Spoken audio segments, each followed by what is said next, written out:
Hey guys, Ricky here. Today we're going to talk about how to use Sam.Gov. Are you really going to use it to win contracts with the government? Now, just a little bit of warning, you're going to hear some things here that are the exact opposite of what most of the social media channels out there are pumping out.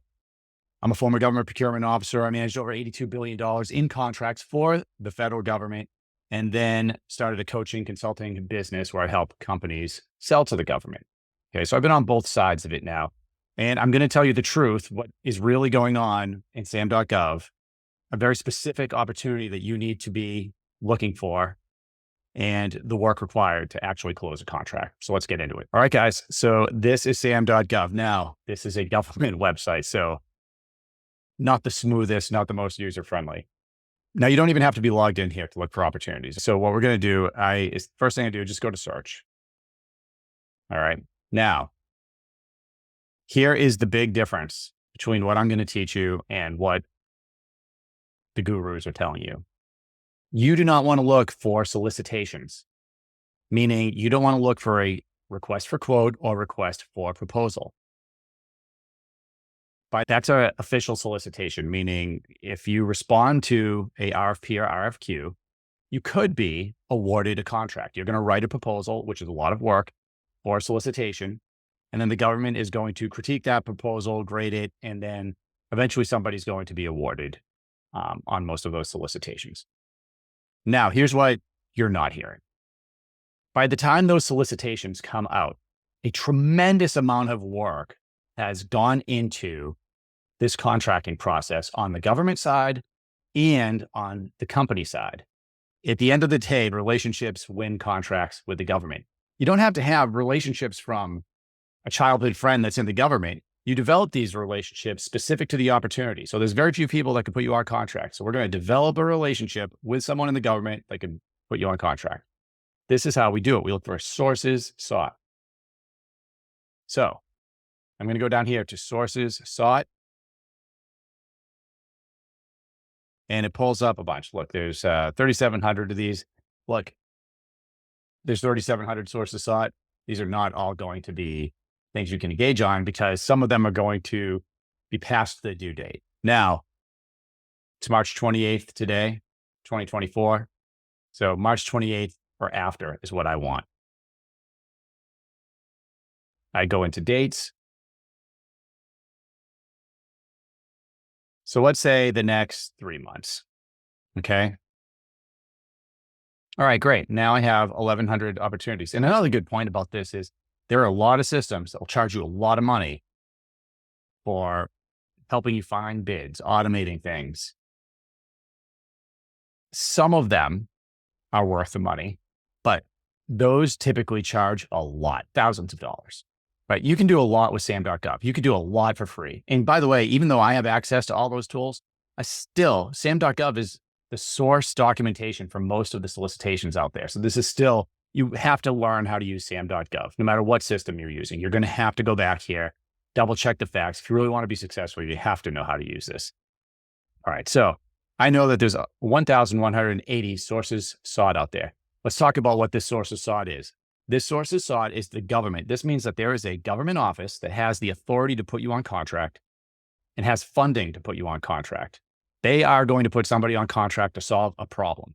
The sources sought has multiple benefits for you and for the government. One, and this is the one most people associate with sources sought, it does let the government know if there's a small business or a business with a set aside like 8A, woman-owned small business, service disabled, that can perform the service, provide the technology, provide the solution that they're looking for. So that's one thing. So it can help the government set something aside for a small business or let them know, hey, we can't set this aside because there aren't enough companies out there that can do this. We're going to make it a full-blown open competition, large and small can go for it. That is one reason for the sources sought. The other reason for the sources sought, and keep in mind, I was the guy in the government doing this, right? The program manager and the contracting officer and the government are not the expert at what you do. You're the expert at what you do. So if it's what's the first thing up here? Cable assembly spec. Tell you right now, I was not an expert at cable assembly specs. Now I might have an engineering team that have some idea about what that is, but I need companies that are experts at this to tell me, the government, what's the latest and greatest technology. If there are services associated with it, what kind of certification should they have? What kind of past performance? What you're doing when you respond to a source of sought, you're not just helping them set something aside. You're helping them write the solicitation that's going to come out. Remember that thing I said not to look for, the RFP or RFQ? The government still has to write that. That's a lot of work. So they are taking these responses and they are incorporating a lot of this into the solicitation.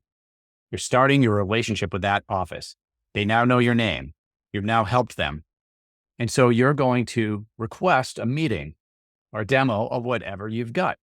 You respond to the sources sought. So you're helping them write the solicitation. You're helping them understand maybe a business like yours is the business that should go on contract. In their mind, you're starting to become a front runner. And by the way, now you requested a meeting with the office, right? You want to get on the phone with them.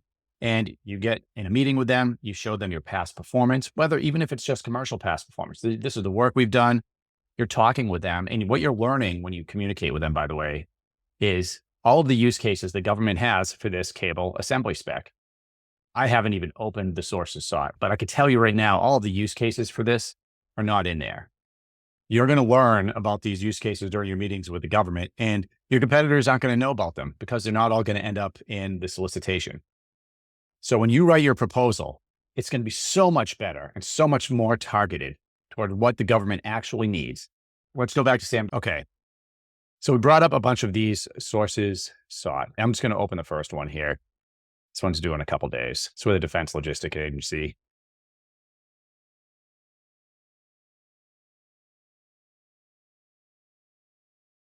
Now you can see there's a couple things here. It says this is not a solicitation, right? So this isn't going to result in a contract. A lot of companies avoid this whole thing because of that, right? But what you're doing by focusing on solicitations is focusing on an area where you think you're going to get a quick win. This isn't a quick win. This is not a quick win game. This is a marathon. It takes much longer to sell to the government than it does commercially. Like, you need to know that going into this, 12 to 18 months. That's what you have to plan on. Based on sources sought market research, this requirement may be set aside for small business. We talked about that. So you're going to recommend small business set aside if you're a small business. You're going to recommend that they don't set it aside for small business if you're not a small business, and everything in between. They want the cage code, manufacturing locations. This is to manufacture something, right? But it really doesn't matter what this is for. My guidance is going to be the same, whether it's for a service or for something like this. Now, look, you've got the email address of the actual contact that's going to be working this project. So this is the first interaction with them. You're building a relationship with them. When you find the sources sought, there are a lot of steps that go from finding this to closing a contract with the government. And it's critical that you have a way of managing this. So the next thing that you're going to do is you want to track it, right? You're going to put in a lot of work between finding this source of sought and closing a contract. One of the things you have to do is eventually you will have to do a proposal, probably on an RFP or an RFQ, but those are going to be ones that you are specifically looking for because you've engaged on the sources sought that was associated with it. Okay, so you need a way of tracking that. So I'm going to show you quickly how I manage that. Just make sure that you have a way to do it as well. Okay, the next thing we need to do is go to our system. You need a system for selling to the government, selling anything really.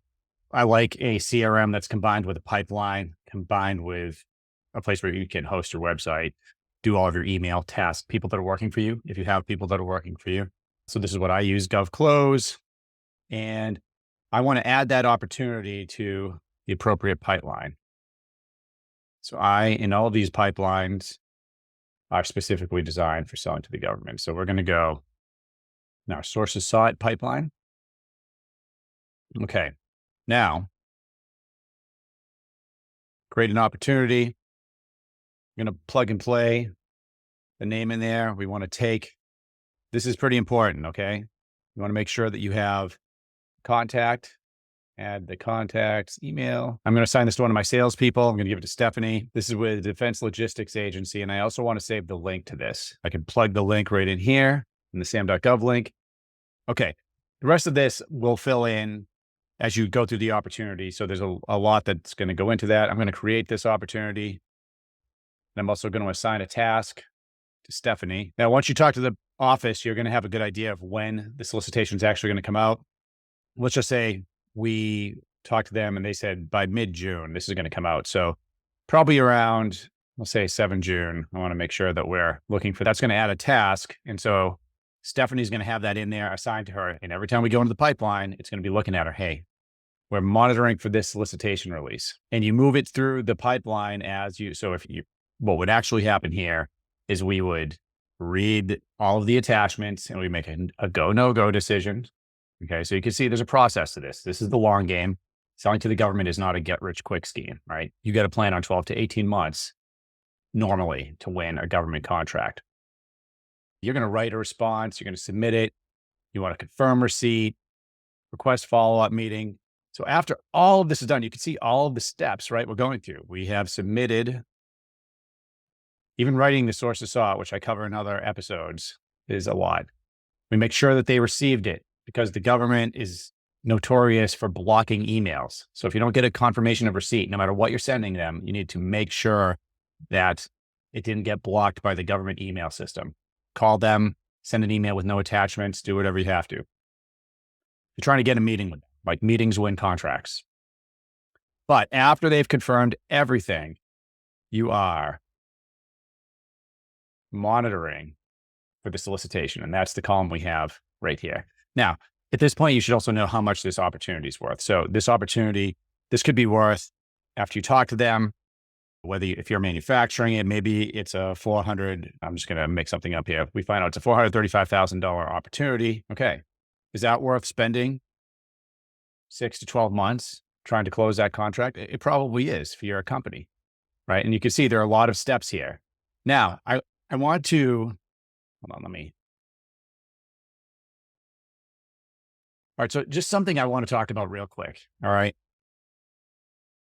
Think about the difference between what I just described to you and what a lot of your competitors are going to be doing, or a lot of people that are misled are going to be doing. Let's just take a look at this pipeline one more time. Okay. Because I want to show you something. Okay. When you see companies or you're seeing advice saying, hey, let's look for a RFP or an RFQ and write a proposal and win a contract, which I use in air quotes because you're not going to win that way. It happens so infrequently that it's worth me making a polarizing comment like that. What they're saying to do is start here. The solicitation is released. So that's what all your competitors that don't know the process, they're starting here. Solicitation's released. I'm going to write a proposal. Ton of work, by the way. Then they're probably not even confirming the government receives it. They should be monitoring for an award. This is what they're telling you. Some people are telling you, find a solicitation, write a proposal, monitor for award. You win the award. Yay, right? Really, it's lost the award because you just put a lot of work in for nothing. But these are all the steps that people that are really winning contracts are taking. They find the RFI or the source is sought. By the way, there's other ways to find early opportunities. This is a good way to do it. Then they make a go, no-go decision. And if they go, they decide, do I have to team up with somebody to do this? Maybe they do this before or after. So you can change the steps in here a little bit. Call the government point of contact. You're going to get so much information out of that. Then we write a source of sought response, a very solid response that is influencing the government, not only on how to put something on contract, what is going to be on contract, but also influencing them to think that your company is best suited to do this. And you're eliminating competition. All of that is going into this response. Then you submit. Then you confirm receipt. Then you request a meeting. Maybe you give a demo or a brief to the government office, either in person's best, but in person or virtually. Now you're also confirming the solicitation dates. You're monitoring that. You got very important. We need to make sure we or the sales team is waiting and looking, have a way of identifying the solicitation when it comes out. And by the way, the government office you're working with is probably going to send you a heads up. Hey, this is coming up. You have to do the work before that solicitation comes out or you're not going to win. Now the solicitation comes out. Who's going to win? The companies that are doing all of this work up to this point, or the Yahoos that are, oh, hey, solicitation, I'm writing a proposal, I'm going to win. Very few and far between are going to do it this way. All right. That is our Sam.Gov instruction for the day. Very important stuff here. Hopefully you took something away from that. You can find us at dodcontract.com. You can find the system I use to win government contracts for my clients at GovClose.com. A good one. Cheers.